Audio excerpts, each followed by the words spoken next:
Mateta is in more blistering form than Alexander Isak, so it is a tricky decision between the Newcastle man or the Palace man. Without Bruno Fernandes, I believe they would have been loitering in the relegation zone.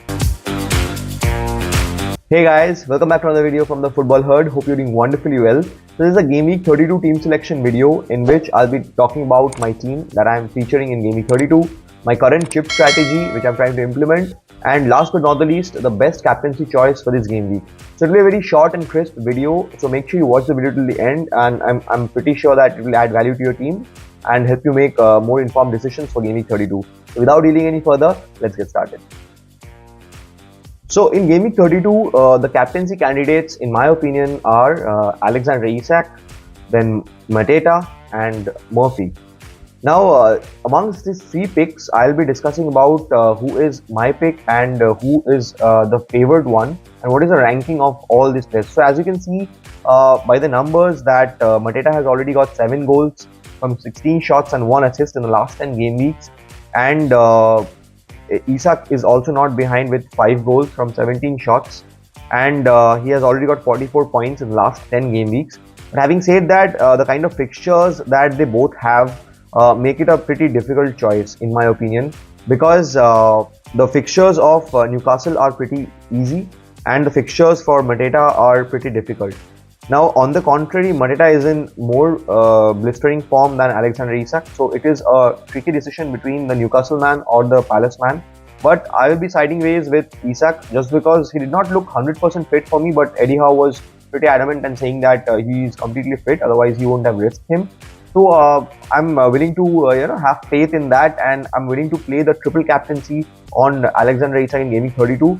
Now having said that, Murphy is also a very viable candidate because as of now we have the numbers of Murphy. As you can see on the screen, he has already got 2 assists and 4 goals in the last 10 game weeks. So that is massive in my opinion, and he also scored a couple of goals in Game Week 31. So he is also in blistering form. So he will be a very good differential captain in my opinion, and the effective ownership for Isak would be around at least 140% or 120%, because a lot of players will be triple captaining Alexander Isak who have left with utilizing that chip, and I am one of them. So in my opinion, the ranking order would be number 1 Isak, number 2 Murphy, and number 3 Mateta.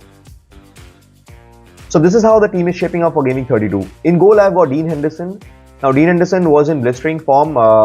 We have all seen that Palace were very potent in keeping clean sheets back to back, and they are ranked the top team when we talk about the expected goals conceded. They have the fewest number of expected goals conceded in the last 10 game weeks. It's a very shocking stat, but they have surpassed the likes of Arsenal and Liverpool, and they are in the number 1 slot if we take the sample size of the last 10 game weeks. So on that note, even though they have very tough away fixtures against City and Newcastle, I'm hoping at least he gets a lot of save points, if not a clean sheet. Now coming to the defense, in defense I have Guardiola, who plays a Crystal Palace home game, and I'm not willing to bench him since I benched him in Game Week 31 and he costed me 9 points. Though United should have scored, but on the hindsight, what's done is done, and we lost 9 points. So I'm not willing to do that. Even though Crystal Palace pose a threat, Guardiola is currently playing as a centre back and not as a left back and making those adventurous runs. But I feel that his aerial prowess is also there, and so he has a goal in him. So coming to the next defender, I have Munoz. Now Munoz is in wonderful form, and again he is the highest scoring defender in the last 10 game weeks.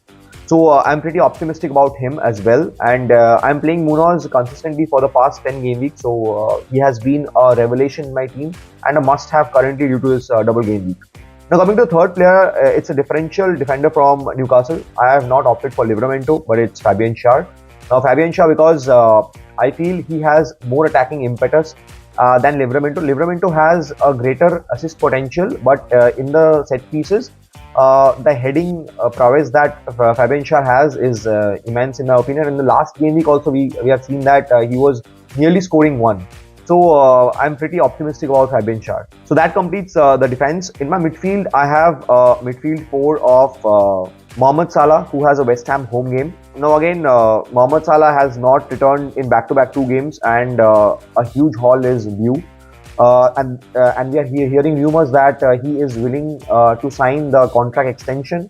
So that will make him a lot more comfortable, in my opinion. And since they are in this run-in, and Salah will be very much fundamental into whatever Liverpool do, right? So I'm keeping high hopes against West Ham in Gaming 32 again for Salah.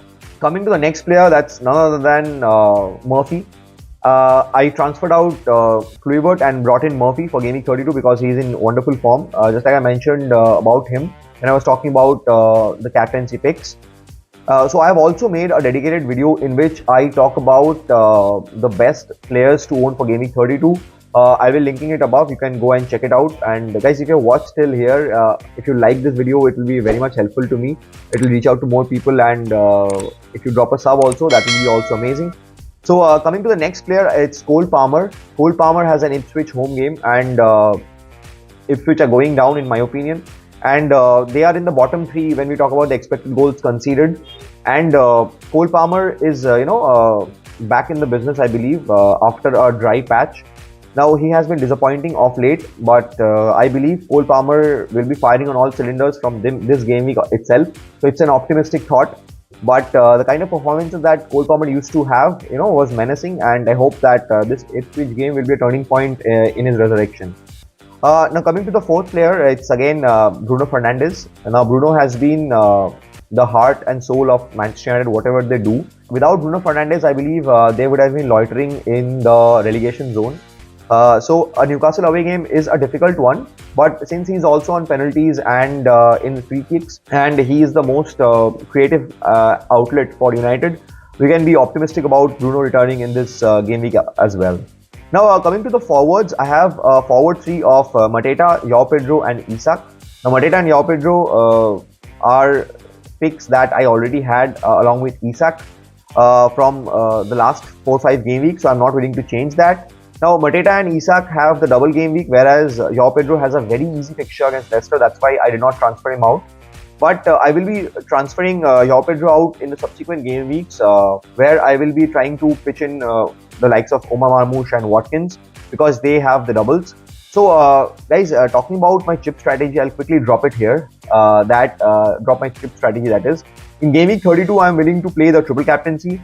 In Game Week 33, I will be playing the free hit, because my team does not have a lot of double game week players which double in game week 33. And in game week 34, I will be playing my normal team, because this team does not have a lot of players which will be blanking game week 34. So I'm pretty comfortable in starting an 11 for game week 34, and I'll be wildcarding in game week 35, and I'll be playing the bench boost in game week 36. I've opted for this strategy because we will be having most amount of information about game week 36, about game week 35-ish. We will have a lot of information about game week 36. So I can utilize the wildcard to the fullest extent and have players and at least 13-14 double game week players for game week 36. So that's the plan, and I will be triple captaining Isak in game week 32. So guys, that was all about the Gaming 32 team selection video. If you have watched the video till the end and if you have liked it, please do drop a like and subscribe to my channel. That will mean a lot to me. I'm looking to hit 350 subscribers before the season is out, so your help is deeply appreciated. Thank you so much, and all the best for Gaming 32, and I'll catch you guys in the next one.